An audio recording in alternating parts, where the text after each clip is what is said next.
Sir झुकाने की खूबसूरती क्या कमाल होती है। सजदा ज़मीन पर करो, दुआ आसमान में कबूल होती है। साथ संगत जी,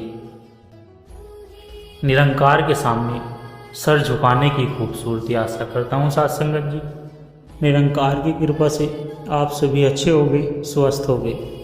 साथ संगत जी, आप जी के चरणों में बहुत ही सुंदर प्रेरणादायक कहानी विचार निरंकारी विचार, जिसका विषय है निरंकार के सामने सर झुकाने की खूबसूरती क्या होती है। तो आइए साथ संगत जी जानते हैं इस निरंकारी विचार के माध्यम से।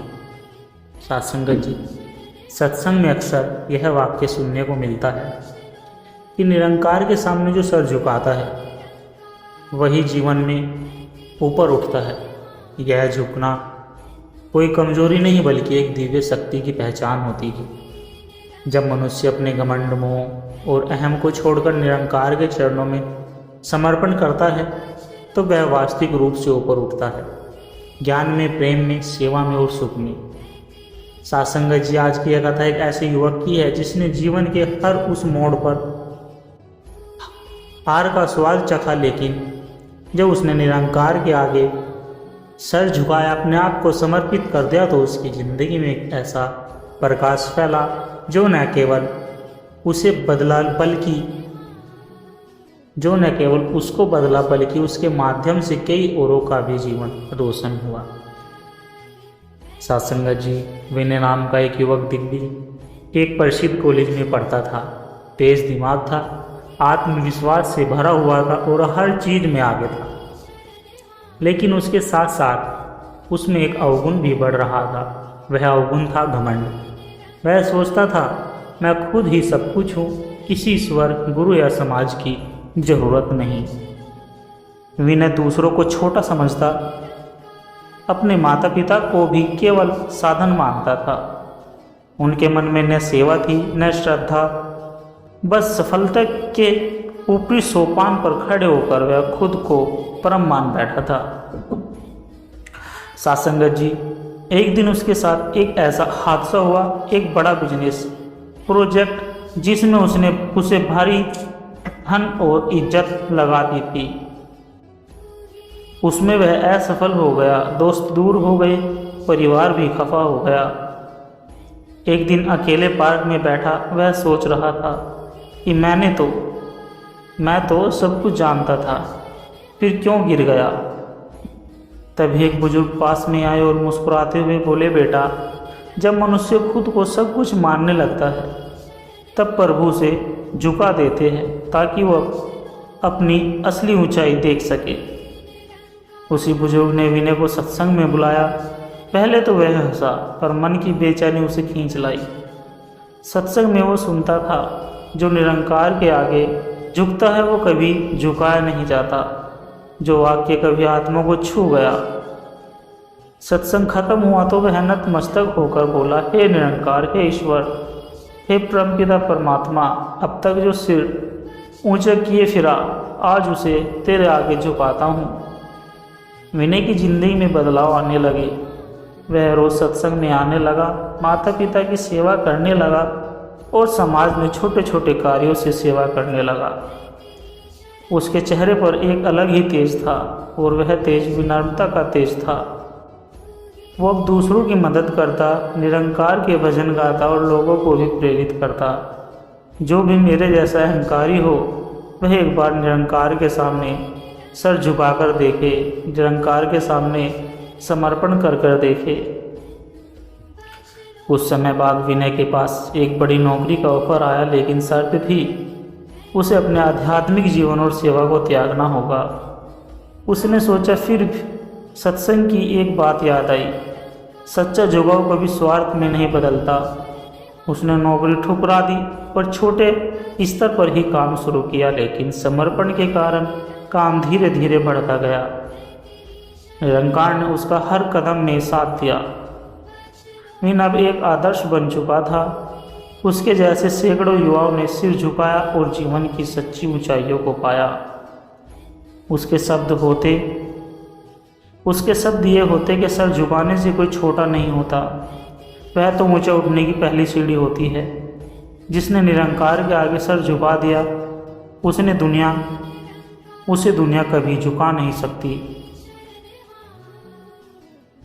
एक दिन जब विनय वृद्ध हो गया, एक युवक ने आकर पूछा, आपने इतना बड़ा जीवन जिया, सफलता और सेवाएं दोनों पाई, इसका रहस्य क्या है, हमें बताइए।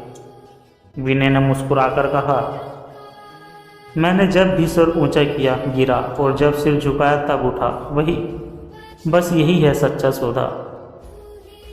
निरंकार के सामने सिर झुकाने की खूबसूरती यह है कि यह सिर्फ फिर किसी और के आगे झुकता नहीं, यह झुकाना आत्मा का उठाना है, यह समर्पण है, यह श्रद्धा है, और यही जीवन की सुंदरता है। साथ संगत जी, राजवीर सिंह, जिसे सब प्यार से राज बुलाते थे, पंजाब के एक संपन्न किसान परिवार में जन्मा था। बचपन से ही उसके जीवन में धन रुतबा, इज्जत और मान था। पढ़ाई में होशियार, खेलों में तेज और व्यक्तित्व ऐसा कि जहाँ जाए सबका ध्यान उसी की ओर खिंच जाए। मगर साथ ही उसके जीवन में एक ऐसी चीज बहुत गहराई तक बैठी हुई थी, जो था अहंकार। राज को लगता था कि उसके जैसा कोई नहीं मंदिर जाता पर केवल दिखावे के लिए, सेवा करता पर प्रसिद्धि के लिए, और कर्मों को वह हीरे जवाहरात समझता था और दूसरों की श्रद्धा, नम्रता और विनम्रता को मूर्खता समझता था। एक दिन उसके गांव में एक सत्संग का आयोजन हुआ। बहुत लोग जा रहे थे।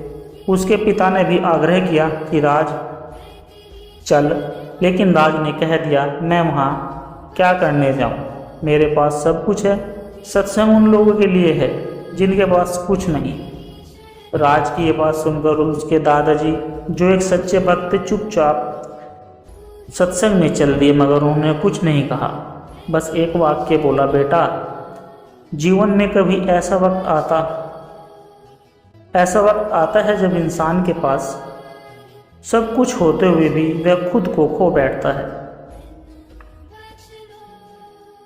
समय बीता, राज की जिंदगी में अचानक भूचाल आ गया।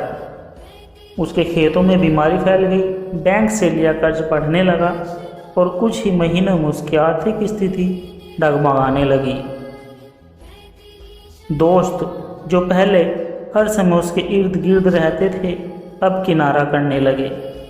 एक रात जब वह अकेले बैठा था तो उसे अपने ही शब्द याद आए। वे शब्द ये थे कि मेरे पास सब कुछ है। अब वह सोच में डूब गया, क्या सच में सब कुछ था? उसी समय दादाजी उसके पास आए और बोले, बेटा चलो सत्संग में चलो, वहाँ कोई तुम्हें कुछ देगा नहीं, बस वो ले लेना जो तुम्हारे लिए आवश्यक है, तुम्हारा घमंड, तुम्हारा भय और तुम्हारा भर। राज पहली बार सत्संग में गया। वहाँ उसने पहली बार निरंकार शब्द को सुना और पहली बार किसी संत को ये कहते हुए सुना, झुकेगा वही जो सच्चा है और उठेगा वही जो झुका है। साथ संगत जी, राज की आत्मा कांप गई। उस दिन के बाद वो सत्संग जाने लगा, दादाजी के साथ भजन सुमरन करने लगा। धीरे धीरे उसकी सोच बदलने लगी। अब वो सेवा करने में संतोष महसूस करता था, लोगों की मदद करने में आनंद समझता था। एक दिन सेवा के दौरान एक वृद्ध महिला आई और बोली, बेटा तुम राजा जैसे लगते हो, पर इतनी विनम्रता कहाँ से लाई? राज मुस्कुराया और बोला, मैं पहले सच में राजा था पर झुका नहीं था। अब मैं निरंकार के आगे झुक गया हूँ तो असली बादशाह बन गया हूँ। कुछ समय बाद उसी गांव में एक और सत्संग हुआ, जिसमें संत आए और कहा, राजा वो नहीं जो सिंहासन पर बैठे, राजा वो है जो अपने अहंकार को त्याग कर निरंकार के चरणों में बैठ जाए। सासंगत जी, राज ने सबके सामने नतमस्तक होकर कहा कि आज मेरा जीवन समझ में आ गया है। पहले मैं खुद को केंद्र समझता था, अब जान लिया है कि केंद्र तो निरंकार है। सिर झुकाने से मैं छोटा नहीं हुआ बल्कि खुद को जान पाया। यही मेरे जीवन की सबसे बड़ी खूबसूरती है। उसके बाद राज ने एक नया जीवन शुरू किया। वह अब सत्संग के प्रचार में जुड़ गया। जहाँ भी गया वहाँ यह संदेश दिया कि निरंकार के आगे सिर झुकाकर देखो, तुम्हारे जीवन का बोझ हल्का हो जाएगा और आत्मा का वजन बढ़ जाएगा। आज राज एक प्रेरणा है। लोग कहते हैं एक समय था जब राज घमंड से ऊंचा दिखता था और विनम्रता से ऊंचा जीता है। सत्संगत जी राज की कहानी हमें यह सिखाती है कि सिर झुकाना कमजोरी नहीं बल्कि आत्मिक परिपक्वता है। जब हम निरंकार के सामने झुकते हैं तो हमारा अहंकार टूटता है और आत्मा की असली रोशनी चमकती है। सत्संगत जी राघव एक तेज दिमाग वाला, शिक्षित और आधुनिक सोच वाला व्यक्ति था। उसके परिवार अच्छे परिवार से था और जीवन में एक अजीब सा खालीपन महसूस करता था। उसके पास धन था, सुविधा थी, लेकिन शांति नहीं थी। वो कहता था मैं सब कुछ कर रहा हूँ, फिर भी मन बेचैन क्यों है? क्यों ऐसा लगता है कि कोई अधूरापन है? वह योग शिविरों में गया, मोटिवेशनल किताबें पढ़ी, धर्म स्थलों के दर्शन किए, लेकिन सच्ची तृप्ति कहीं नहीं मिली। एक दिन वह हिमाचल की यात्रा पर गया। बारिश से बचने के लिए वह एक छोटे से आश्रम में ठहरा। वहाँ एक वृद्ध संत चुपचाप बैठकर जलते दीपक को देख रहे थे। राघव ने व्यंग से कहा, बाबा आप सब त्याग कर बैठे हो, क्या मिला है आपको? संत ने मुस्कुराकर जवाब दिया, बेटा जिसे सब कुछ खोकर भी जो मिल जाए वही असली पा लेना होता है। जब तू स्वयं को केंद्र समझ रहा होगा तो कभी परमात्मा को अनुभव नहीं कर पाएगा। ये वाक्य राघव के भीतर उतर गया। उसकी आंखें भर आई। उस रात राघव पहली बार मौन होकर बैठा। उसने जीवन की हर दौड़ को दोबारा देखा।